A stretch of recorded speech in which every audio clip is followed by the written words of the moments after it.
một má hồng, hai cái má hồng, đẩy xuống răng nhưng rất xinh xắn. Hi hi, xin chào tất cả các bạn nhỏ.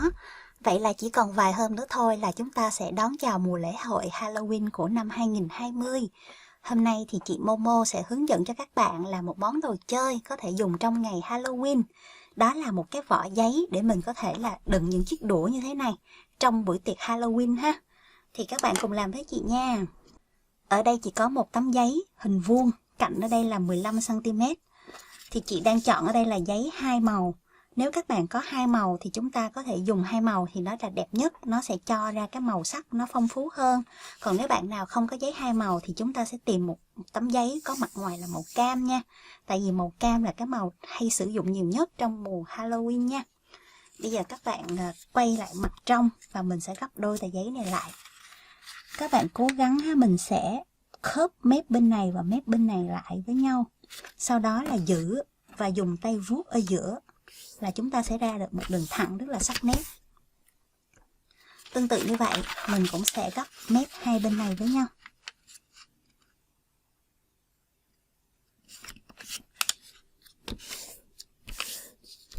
Các bạn mở tờ giấy ra ha, và mình sẽ gấp cạnh bên này vào giữa hình vuông. Tương tự như vậy mình sẽ khớp hai mép bên này, giữ bên này, sau đó là khớp mép bên này.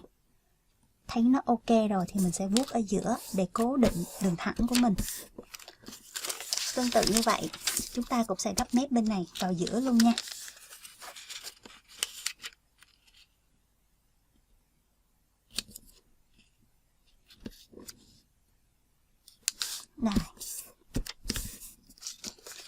Rồi các bạn quay ngược tờ giấy lại. Chúng ta sẽ chọn cái góc mà đã có 4 cái ô vuông nhỏ như thế này nha. Và mình sẽ gấp góc bên này vào trung điểm của hình vuông.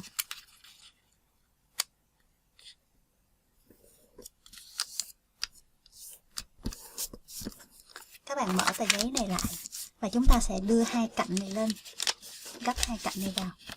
Nếu mà nó chưa ra được một cái đường mà nó vuông vắn thì các bạn quay lại miết nhẹ nó thì nó sẽ ra được cái đường cho các bạn dễ làm hơn ha. Ở đây thì chỉ cần ở đây phải là một hình vuông. Nếu mà mình đã miết giấy rất là kỹ thì nó sẽ ra được một cái hình vuông thế này. Còn nếu mà các bạn vuốt hơi nhẹ tay nó không ra được hình vuông thì các bạn sẽ đưa mép bên này vào cạnh bên này và giữ ở đây. Sau đó là mình sẽ điều chỉnh cho mép bên này vào cạnh bên này và giữ lại. Và dùng tay vuốt ở giữa thì chúng ta lại có một cái hình vuông rất là sắc nét. Tiếp theo các bạn gấp góc bên này sát vào cạnh bên này cho chị nha. Rồi giữ bên này và vuốt xuống. Ở đây chúng ta có một cái đường ở giữa ha, mình sẽ quay ngược giấy bên này và các bạn gấp đường này vào, cho cái đường gấp này là đúng ở giữa này nè. Các bạn khớp giấy bên này và giấy bên này, sau đó là chúng ta sẽ vuốt ở giữa. Rồi các bạn quay lại bên này cho nó dễ làm ha. Sau đó là mình sẽ gấp góc bên này vào giữa đây.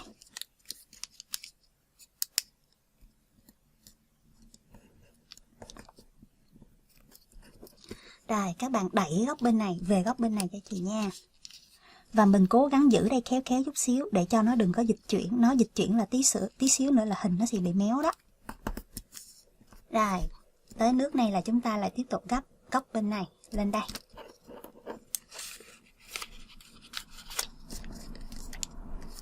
Nếu mà trong quá trình mình làm thấy giấy hơi cứng thì mình sẽ dùng tay vuốt lại để cho cái đường nó chắc chắn hơn và nó sẽ tạo hình dễ hơn. Các bạn gấp nó cũng nhẹ tay hơn ha.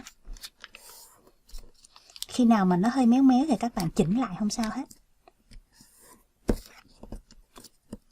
Sau đó là chúng ta sẽ gấp cạnh bên này xuống. Vậy là chúng ta đi được gần 2/3 đoạn đường rồi nha. Thì chỗ này mình sẽ tạo hình quả bí đỏ. Đầu tiên thì chúng ta sẽ tạo ngọn bí đỏ trước. Các bạn gấp góc bên này xuống góc bên này giúp chị. Mình cứ từ từ làm các bạn ha. Mình làm càng cẩn thận thì cái hình của mình nó sẽ càng đẹp. Sau đó là các bạn gấp ngược lên đây một chút xíu. Cỡ này. Vào cái giữa điểm ở đây nha. Sau đó là chúng ta sẽ lại gấp ngược lại thì chỗ này chính là cái ngọn bí đỏ đây. Các bạn muốn ngọn bí đỏ to cỡ nào thì mình sẽ cho cái đầu nó nhô ra cỡ đó. Bây giờ chị sẽ cho nó là cỡ này ha. Đây chị xếp xuống đây là các bạn sẽ thấy. Đấy, đây chính là cái ngọn của quả bí đỏ đây. Thì chúng ta sẽ muốn có một bí đỏ nó hơi hình vuông vắn chút xíu thì các bạn sẽ gấp mép này và mép này lại. Bây giờ chị sẽ gấp mép này trước nha. Mình bẻ bẻ xuống một chút cho nó mềm giấy và chúng ta sẽ gấp một đường. Sau đó là mình sẽ lấy đường này làm chuẩn các bạn ha. Các bạn để ý là để cho nó đẹp thì cái chiều dài cạnh bên này phải bằng chiều dài cạnh bên này. Các bạn dùng tay ha, chúng ta sẽ so qua đây. Nó sẽ nằm ở đây. Như vậy thì các bạn cũng sẽ gấp mép bên này xuống y như vậy tới cái mức đó. Đó, cỡ này ha. Rồi cũng y chang như vậy, cạnh này sẽ phải bằng cạnh này. Các bạn đo cũng tương đối cũng được không sao. Cỡ bên này thì nó nằm cỡ này nè. Như vậy thì các bạn sẽ phải có một cái đường ngang gấp ở chỗ này, đúng không? Chúng ta sẽ bẻ, chỗ này nó hơi cứng ha. Mình bẻ bẻ xíu cho nó mềm giấy đi và gấp theo cái đường mà nãy mình dùng ngón tay để mình tạo hình trước ấy, mình lấy móc trước ấy. Đó, như vậy là chúng ta đã có được một cái hình quả bí đỏ tương đối là vuông vắn ha. Đây, các bạn thấy chưa? Đó, đây là mình đã làm xong cái hình cái bí đỏ rồi đó. Ở chỗ này nhìn nó một màu thì nó buồn tẻ quá.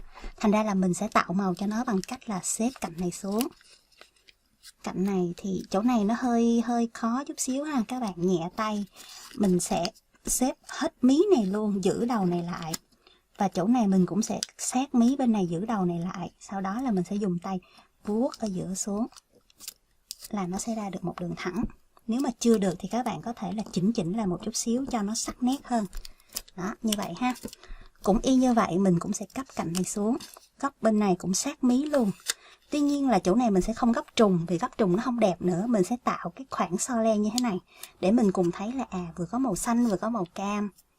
Rồi, các bạn giữ đầu này và vuốt xuống. Đấy, như vậy là mình đã...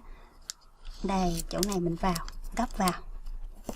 Như vậy là mình đã có được một cái đồ đựng đũa rồi các bạn ha. Đây chính là cái hộc giấy này để cho các bạn xem.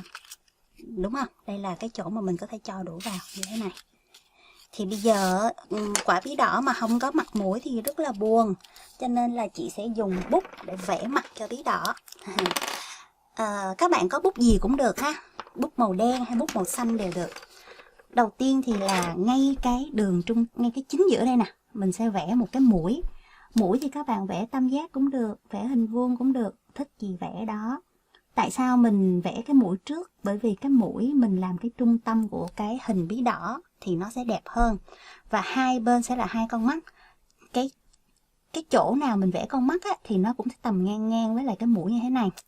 Con mắt thì là các bạn có thể là vẽ hình tam giác hoặc là hình tròn, tùy các bạn ha. Ở đây chị sẽ vẽ hình một cái tam giác. Mình tô màu lên cho nó sống động một chút xíu.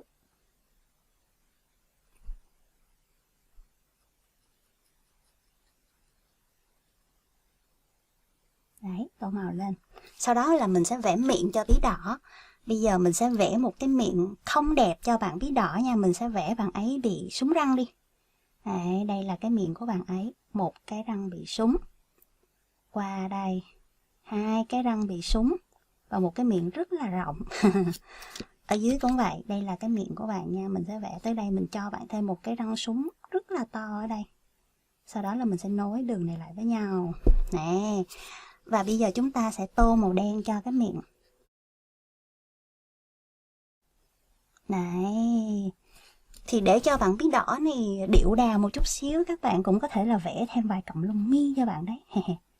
Đấy. Điệu đàn một chút nha.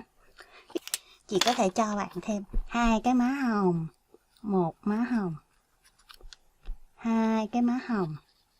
Đẩy súng răng nhưng rất xinh xắn.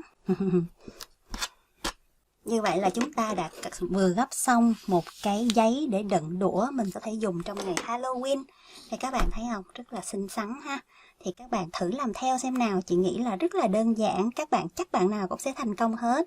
Và chị chúc các bạn là có được cái ngày hội Halloween rất là vui. Và hẹn gặp lại các bạn trong video lần tới nha.